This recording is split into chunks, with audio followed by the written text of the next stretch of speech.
New York City, 1975.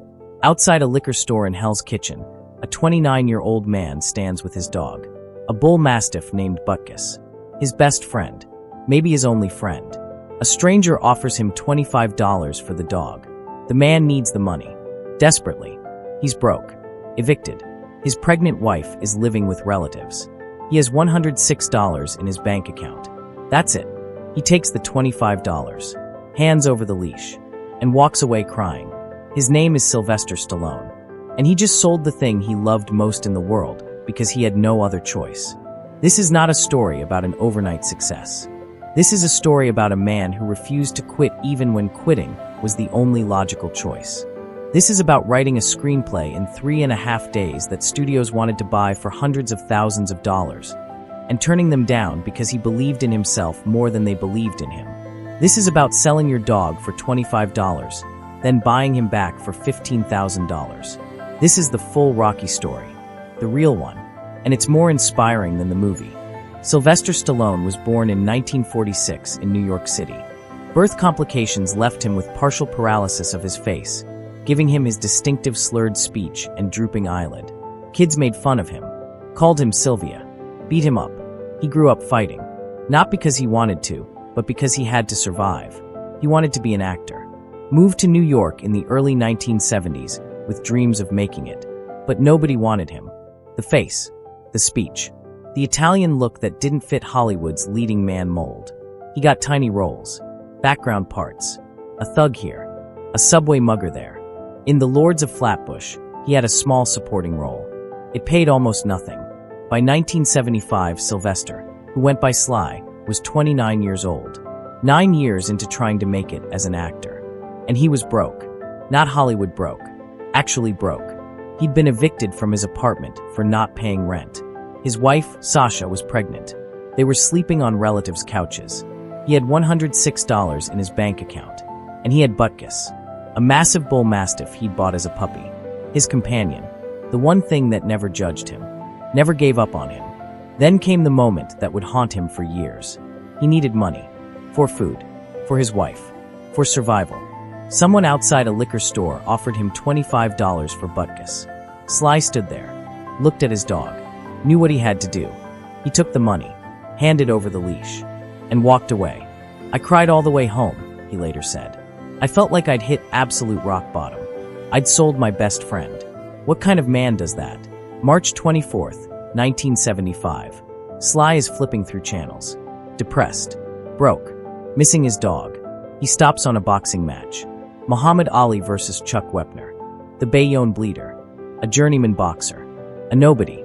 Fighting the greatest of all time. Nobody gave Wepner a chance. He was a 40-1 underdog. This was supposed to be a quick payday for Ali. An easy win. But Wepner wouldn't quit. Ali hit him. He got back up. Knocked him down. He got back up. In the 9th round, Wepner knocked Ali down. The champ on the canvas. The crowd went insane. Wepner lost the fight. Ali stopped him in the 15th round. But Wepner went the distance. He survived. He showed heart.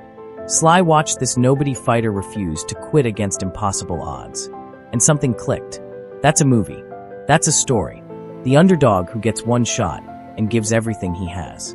He ran to his typewriter. Sly wrote for 3.5 days straight. Barely slept. Barely ate. The story poured out of him.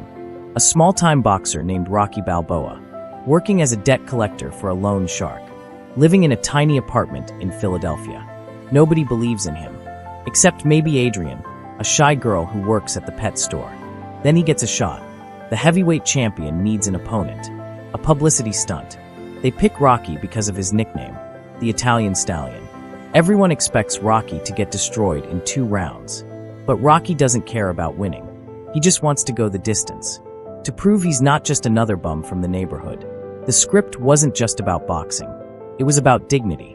About getting knocked down and getting back up. About believing in yourself when nobody else does. It was slice life on paper. Sly finished the script. Now came the hard part, selling it. He started pitching it to studios. Producers read it, and they loved it. This was good. Really good. Emotional. Authentic. A genuine underdog story. United Artists wanted it. They offered $75,000 for the screenplay. Sly said yes, on one condition. He had to play Rocky. The executives laughed. You? No, no, no. We're thinking Ryan O'Neal. Or Burt Reynolds. James Caan. Robert Redford. A real star. Sly said, I have to be Rocky. That's the only way this works. They said, then we're not interested. Word got out. Other studios heard about the Rocky script, and they wanted it. Another offer came in, $100,000. A huge amount of money. Life-changing money for someone with $106 in the bank. Slice condition. I have to play Rocky. Not happening, but we'll give you $125,000 for just the script. Sly said no. Another studio, $200,000. That's generational wealth in 1975. Enough to never worry about money again. I have to play Rocky. Kid, you're not a star. We need a star, but we'll go to $250,000. Sly said no. His wife thought he was insane. His friends thought he was insane. $250,000 was more money than most people saw in a lifetime. And he was saying no because of pride, but it wasn't pride. It was purpose. This is my story, Sly told them. This is my one shot. If I sell this script and someone else plays Rocky, I'll spend the rest of my life wondering what if. I'll die inside. The offers kept climbing. $300,000. $360,000. Studios were throwing money at him. For a script written in 3.5 days by an unknown actor. Every time, Sly said, I have to be Rocky. Every time, they said. Then no deal. Sly was living in poverty. His wife was pregnant. He'd sold his dog. He had no money, no prospects, no backup plan. And he was turning down $360,000. People thought I was crazy, Sly later said. But I knew this was my one chance. If I gave up Rocky, I'd never forgive myself. I'd rather be broke and have my dignity than rich and wonder what could have been. Finally, United Artists came back with a different offer. They'd let Sly play Rocky, but the budget would be tiny. $1 million total to make the entire film. And Sly would get almost nothing up front. His payment, $35,000 for writing and starring, plus a small percentage of the profits if the movie made money. $35,000, instead of $360,000. For the same script. Sly took the deal. Immediately. I didn't care about the money, he said. I was going to be Rocky. That's all that mattered.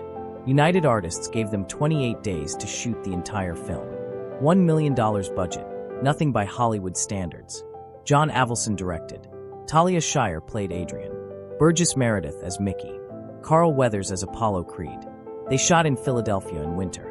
No permits for some scenes, guerrilla filmmaking. The famous scene of Rocky running up the Philadelphia Museum of Art steps? They just did it. No permission. No crowd control. Just Sly running while a camera crew chased him. And the first thing Sly did when he got that $35,000, he went looking for his dog. Sly took some of that $35,000 and went back to the liquor store. The place where he'd sold Butkus months earlier. He asked everyone, have you seen the guy who bought a bull mastiff from a desperate actor? People looked at him like he was crazy. It had been months. The dog was gone. But Sly didn't give up. He kept searching, asked around the neighborhood, put up signs, made calls. Finally, someone knew someone who'd heard about a guy with a big bull mastiff. Sly found him, walked up to the man's door, knocked. The door opened, and there was Butkus. I sold you this dog for $25, Sly said. I need him back. I'll give you $100. The guy looked at him, recognized him, knew he had leverage. I don't know, man. I'm pretty attached to him now. Sly offered more. $500. $1,000. The guy kept saying no. He knew Sly was desperate. Knew he'd pay anything. Finally, they made a deal. $15,000. Sly paid it. Without hesitation. Handed over $15,000, nearly half his Rocky payment, to get Butkus back. I didn't care what it cost, Sly said. I'd sold him when I had nothing. Now I had something. I was getting my dog back. Butkus came home, and Sly wrote him into the Rocky script. The dog in Rocky's apartment? That's the real Butkus. On screen. Part of the movie that almost didn't exist. Butkus appeared in Rocky and Rocky II. Lived to be 12 years old. Never left Sly's side again. November 21st, 1976. Rocky premieres in New York. Nobody expected much. A small boxing movie. Unknown lead actor. Tiny budget. No special effects. No big names. The lights go down. The movie starts. The audience is silent, then emotional. By the end, when Rocky screams Adrian, and they embrace in the ring, people are crying. Standing ovation. The entire theater erupts. Critics loved it. Audiences loved it. Word of mouth exploded. Rocky opened in more theaters. Made $5 million opening weekend. Then $10 million. $50 million. $100 million. It became a phenomenon. Not just a movie, a cultural moment. People started running up those Philadelphia steps. Shadowboxing. Believing they could be underdogs too. March 28, 1977. The 49th Academy Awards. Rocky is nominated for 10 Oscars, including Best Picture. Sly is nominated for Best Actor and Best Screenplay. The competition is fierce. All the President's Men. Network. Taxi Driver.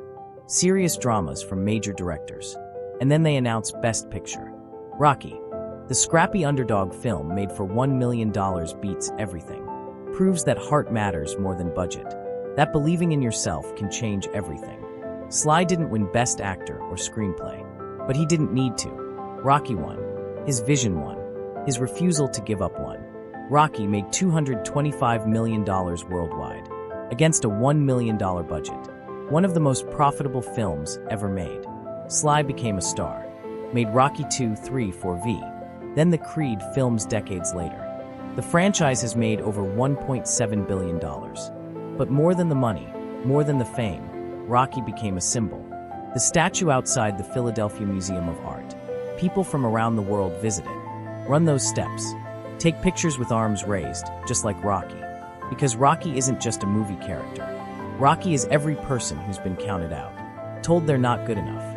Knocked down but not knocked out. Sylvester Stallone went from selling his dog for $25 to creating one of the most iconic characters in film history. From $106 in his bank account to a net worth of $400 million. From nobody wanting him to everyone knowing his name. And through it all, he never forgot the lesson.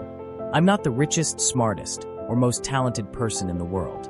But I succeed because I keep going and going and going. He sold his best friend for $25. Bought him back for $15,000. Turned down $360,000. Won an Oscar. From rock bottom to Best Picture. This is the full Rocky story. And it proves that sometimes, believing in yourself is the only currency that matters.